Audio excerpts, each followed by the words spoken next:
Assalamualaikum warahmatullahi wabarakatuh. Kami dari kelompok 3 ingin mempresentasikan tentang teknik analisis data kuantitatif parametris.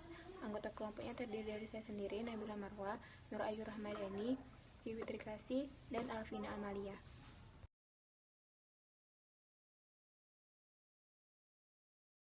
Saya akan membahas mengenai apa itu statistik deskriptif.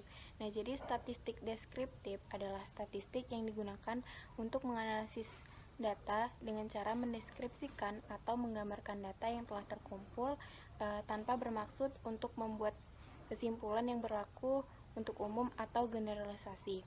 Jadi penelitian yang dilakukan populasi tanpa diambilnya sampel menggunakan statistik deskriptif dalam analisisnya.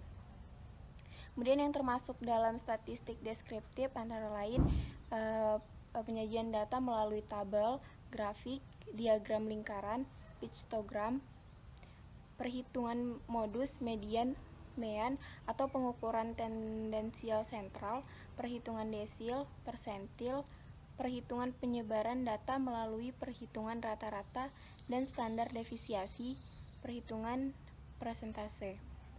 Jadi dalam statistik deskriptif juga dapat dilakukan mencari kuatnya hubungan antara variabel melalui analisis korelasi dengan melakukan prediksi dengan analisis regresi dan membuat perbandingan dengan membandingkan rata-rata data sampel atau populasi. Kemudian selanjutnya ada statistik inferensial. Jadi statistik inferensial disebut juga dengan statistik induktif dan juga statistik probabilitas, yaitu teknik statistik yang digunakan untuk menganalisis data dan hasilnya diberitahukan untuk populasi. Jadi statistik ini akan cocok digunakan bila sampel diambil dari populasi yang jelas dan teknik pengambilan sampel dari populasi itu dilakukan secara random.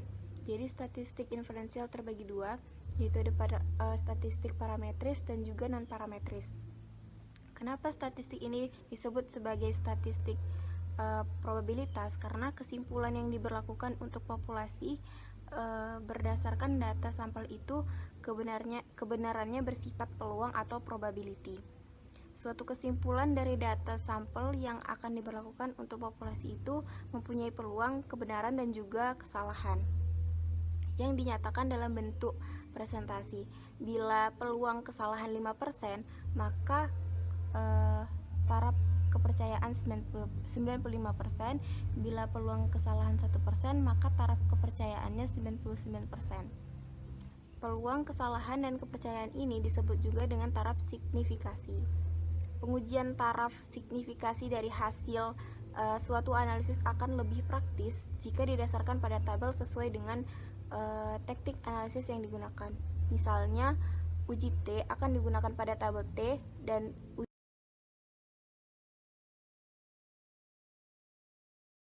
Selanjutnya ada statistik parametris. Statistik parametris digunakan untuk menguji parameter populasi melalui statistik atau menguji ukuran populasi melalui data sampel. Dalam statistik, pengujian parameter melalui statistik atau data sampel tersebut dinamakan uji hipotesis statistik. Oleh karena itu, penelitian yang berhipotesis statistik adalah penelitian yang menggunakan sampel. Dalam statistik hipotesis yang diuji adalah hipotesis nol karena tidak dikehendaki adanya perbedaan antara parameter populasi dan statistik atau data yang diperoleh dari sampel. Statistik parametris memerlukan terpenuhinya banyak asumsi. Asumsi yang utama adalah data yang akan dianalisa harus terdistribusi dengan normal. Selanjutnya, dalam penggunaan salah satu tes, mengharuskan data dua kelompok atau lebih yang diuji harus homogen. Dalam regresi harus terpenuhi asumsi linearitas. Statistik parametris ini kebanyakan digunakan untuk menganalisa data interval dan rasio.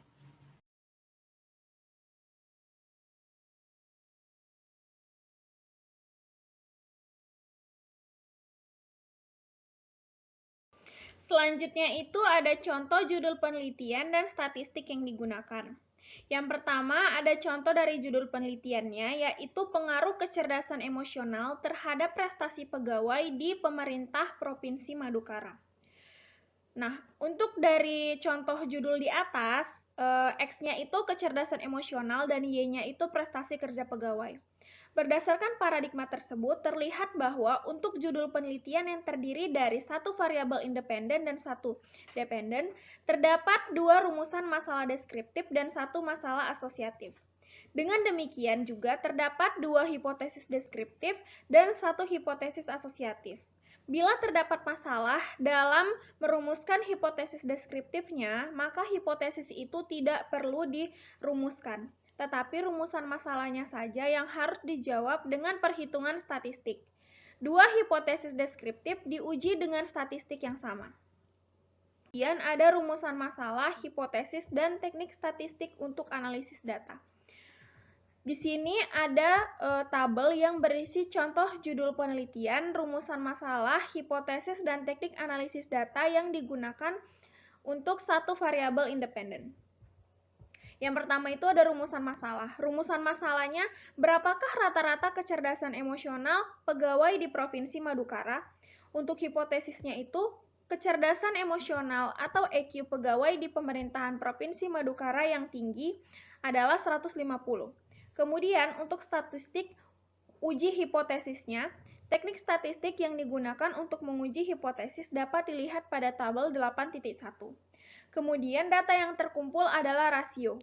Bentuk hipotesisnya adalah deskriptif, maka teknik uji untuk hipotesis nomor 1 dan 2 adalah sama, yaitu t-test untuk satu sampel. Kemudian rumusan masalah yang kedua, berapakah rata-rata prestasi kerja pegawai? Hipotesisnya, prestasi kerja pegawai pemerintah Provinsi Madukara paling tinggi 140 atau 70% dari kriteria yang diharapkan.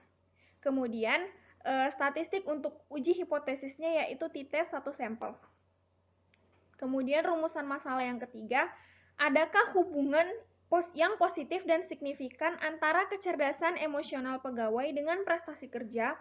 Hipotesisnya, terdapat hubungan yang positif dan signifikansi antara kecerdasan emosional dengan prestasi kerja pegawai. Statistik untuk uji hipotesisnya, data kedua variabel adalah data rasio. Oleh karena itu, teknik statistik yang digunakan untuk menguji hipotesis adalah korelasi Pearson product moment. Kemudian, rumusan masalah yang keempat, bagaimanakah pengaruh kecerdasan emosional terhadap prestasi kerja pegawai? Hipotesisnya yaitu kecerdasan emosional berpengaruh positif terhadap prestasi kerja pegawai. Statistik untuk uji hipotesisnya adalah koefisien determinasi dan analisis regresi sederhana. Baiklah, saya akan melanjutkan presentasi dari teman saya Revana. Materi selanjutnya adalah konsep dasar pengujian hipotesis. Hipotesis dalam penelitian diartikan sebagai jawaban sementara terhadap suatu rumusan masalah penelitian.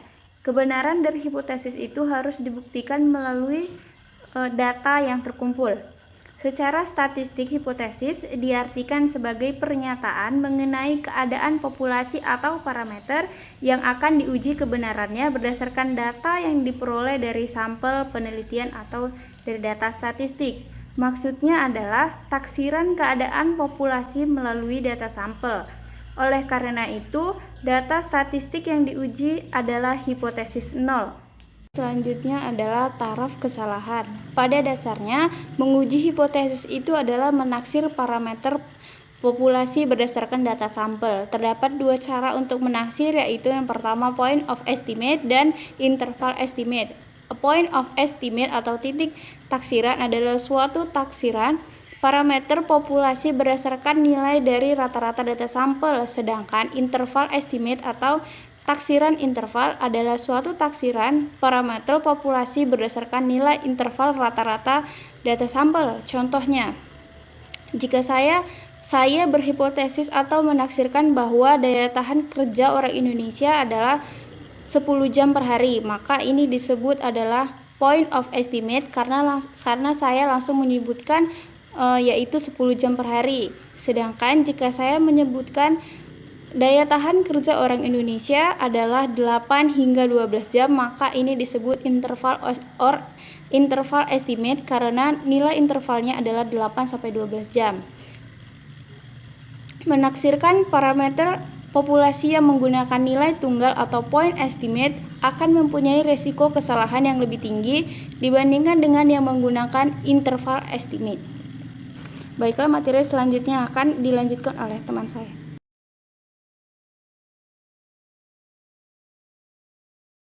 Selanjutnya ada dua kesalahan dalam menguji hipotesis. Dalam menaksir parameter populasi berdasarkan data sampel. Yang pertama ada kesalahan tipe 1, di mana suatu kesalahan apabila menolak hipotesis 0 HO yang benar seharusnya diterima. Dalam hal ini tingkat kesalahan dinyatakan dengan alfa. Yang kedua, kesalahan tipe 2, di mana kesalahan apabila menerima hipotesis yang salah seharusnya ditolak. Tingkat kesalahan ini dinyatakan dengan beta. Berdasarkan hal tersebut, maka hubungan antara keputusan menolak atau menerima hipotesis dapat dilihat di tabel di atas berikut. Dari hasil tabel itu dapat dijelaskan, yang pertama, keputusan menerima hipotesis 0 yang benar berarti tidak membuat kesalahan. Yang kedua, keputusan menerima hipotesis 0 yang salah berarti terjadi kesalahan tipe 2 yang disebut tadi dengan beta. Yang ketiga, membuat keputusan menolak hipotesis 0 yang benar berarti terjadi kesalahan tipe 1 yang disebut dengan alfa. Yang keempat, keputusan menolak hipotesis 0 yang salah berarti tidak membuat kesalahan.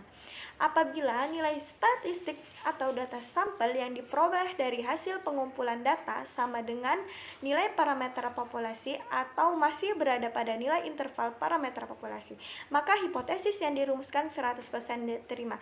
Jadi tidak terdapat kesalahan. Tetapi apabila nilai statistik di luar nilai parameter populasi akan terdapat kesalahan.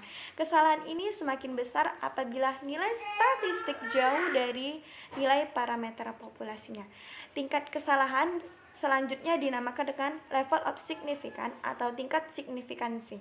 Dalam prakteknya, tingkat signifikansi sudah ditetapkan oleh peneliti terlebih dahulu sebelum hipotesis diuji. Biasanya tingkat signifikan atau tingkat kesalahan yang diambil adalah 1% dan 5%. Suatu hipotesis terbukti dengan mempunyai kesalahan 1% berarti bila penelitian dilakukan pada 100 sampel yang diambil dari populasi yang sama, maka akan terdapat satu kesimpulan, salah yang diberlakukan untuk populasi. Data dari satu sampel tersebut tidak dapat diberlakukan ke populasi di mana sampel tersebut diambil. Dalam pengujian hipotesis, kebanyakan digunakan kesalahan tipe 1, yaitu berapa persen kesalahan untuk menolak hipotesis 0 atau HO yang benar, atau yang seharusnya diterima. Selanjutnya ada 3 macam pengujian hipotesis, yaitu uji 2 pihak, 2 pihak kanan, dan 3 pihak kiri. Uji 2 pihak atau two-tailed test. Uji 2 pihak ini digunakan apabila hipotesis 0 atau HO berbunyi sama dengan, dan hipotesis alternatifnya atau HA berbunyi tidak sama dengan. Yang kedua ada uji pihak kiri. Uji pihak kiri ini digunakan apabila hipotesis 0 atau HO berbunyi lebih besar atau sama dengan, dan hipotesis alternatifnya atau HA berbunyi lebih kecil. Kata lebih kecil atau sama dengan sinonim katanya yaitu paling sedikit atau paling kecil. Yang ketiga ada uji pihak kanan. Uji pihak kanan ini digunakan apabila hipotesis 0 atau HO berbunyi lebih kecil atau sama dengan, dan hipotesis alternatifnya atau HA berbunyi lebih besar. Kalimat lebih kecil atau sama dengan sinonim dengan katanya itu yaitu paling besar. Sekian dari hasil presentasi kami, lebih dan kurang kami mohon maaf. Wabillahi taufik wal hidayah. Wassalamualaikum warahmatullahi wabarakatuh. Terima kasih.